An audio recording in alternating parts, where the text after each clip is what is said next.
বাবা বাবা এটা কি হয়েছে রে? এত বড় বৃষ্টি তোমার সাথে মাথা ফোটানো হয়তো। তোর বাপ এখনো অতই হই নাই। ওই দিন বৃষ্টি আসলে ওই বটতলায় দাঁড়ায়া এই ছাতিটাই লুঙ্গি নিচে নি এইরকম করে ঘাপি মাইরে বসেছিলাম। এত বড় বৃষ্টি ভিতরে আবার তুমি স্যান্ডেল মারলে তো বড় নাই তো। যেমন আছে স্যান্ডেল পাইতে খুলিয়া এই কোমর ভিতরে এইরকম করে গুজি রাখেছিলাম।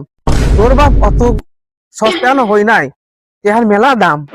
আব্বা তোমার টুপি মাথা সবসময় পরে থাকো না তো। তোর বাপ কি এত হয়ে গেছে নাই যে টুপি সবসময় পরবি?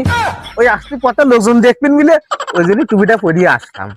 আমি জানতাম তুমি এই টুপি স্যান্ডেল এই ছাতি সবসময় ফুটাবা মানে। হ্যাঁ যতবার বৃষ্টি হয় সবসময় আমার ছাতি মাথার পর ফুটাবি না। এই শালির সওয়াল দেখতেছি যে আমার সে বড় কিপটে।